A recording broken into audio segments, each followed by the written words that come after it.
श्री कृष्ण कहते हैं कि अच्छे लोगों के साथ हमेशा बुरा क्यों होता है। वहीं जो लोग बुरे कर्म करते हैं और अज्ञान की राह पर होते हैं वो खुशहाल दिखते हैं। श्री कृष्ण ने इसका जवाब गीता में दिया है। गीता सार आपने महसूस किया होगा कि जो लोग अच्छे कर्म करते हैं वो परेशान रहते हैं, वहीं जो बुरे कर्म करते हैं वो खुशी से रह रहे होते हैं। अच्छे कर्म करने वाले परेशान होते हैं कि आखिर उन्हें इतनी परीक्षा क्यों देनी पड़ रही है, जबकि जो अधर्म की राह में हैं वो खुश हैं और जिंदगी का लुत्फ उठा रहे हैं। अगर आपके मन में भी ये सवाल आया है तो आज हम आपको इसका जवाब देंगे। ये जवाब वो है जो भगवत गीता में लिखा है और श्री कृष्ण ने अर्जुन को दिया था। भगवत गीता में वर्णित कथा के अनुसार जब भी अर्जुन के मन में कोई दुविधा होती थी तो वो श्री कृष्ण के पास पहुंच जाते थे। एक बार की बात है, अर्जुन भगवान श्री कृष्ण के समीप आकर कहा कि वो दुविधा में हैं और इसका जवाब वो श्री कृष्ण से चाहते हैं। श्री कृष्ण ने पूछा कि क्या सवाल है। अर्जुन ने कहा, मुझे ये जानना है कि अच्छे लोगों के साथ हमेशा बुरा ही क्यों होता है, वहीं बुरे लोग खुशहाल दिखते हैं। अर्जुन के मुंह से ऐसी बातें सुनकर श्री कृष्ण मुस्कुराए और कहा, मनुष्य जैसा सोचता है और महसूस करता है वैसा कुछ नहीं होता है, बल्कि अज्ञानता की वजह से वो सच्चाई नहीं समझ पाता है। अर्जुन उनकी ये बात समझ नहीं पाए। इसके बाद श्री कृष्ण ने क्या कहा वो जानते हैं।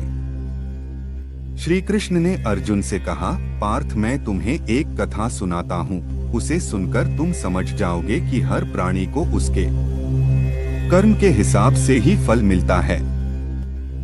प्रकृति हर किसी को अपनी राह चुनने का मौका देती है। अब वो मनुष्य की इच्छा पर निर्भर करता है कि उसे धर्म की राह चुननी है या अधर्म की।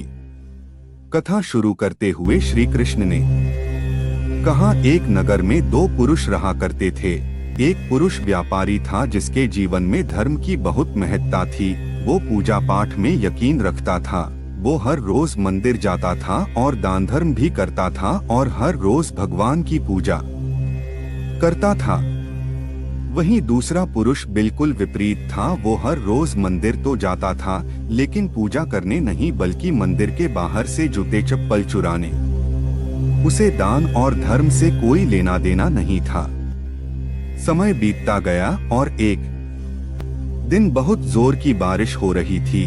इस वजह से मंदिर में पुजारी के अलावा कोई नहीं था।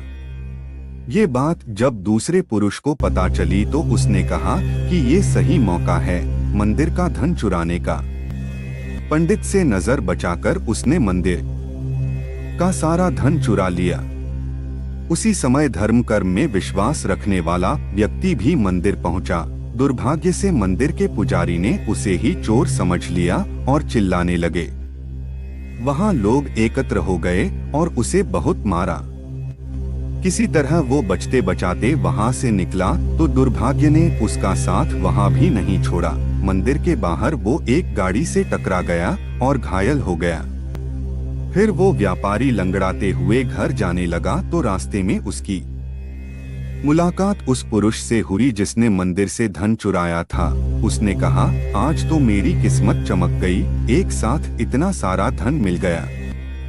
ये सब देखकर उसे बहुत बुरा लगा और उसने अपने घर से भगवान की सारी तस्वीरें निकाल दी। कुछ सालों बाद दोनों की पुरुषों की मृत्यु हो गई। मरने के बाद जब दोनों यमराज की सभा में पहुंचे और भले पुरुष ने दूसरे व्यक्ति को देखा तो उसे बहुत गुस्सा आया। उसने क्रोधित होकर यमराज से पूछ ही लिया, मैं तो हमेशा अच्छे कर्म करता था, दान में विश्वास रखता था। उसके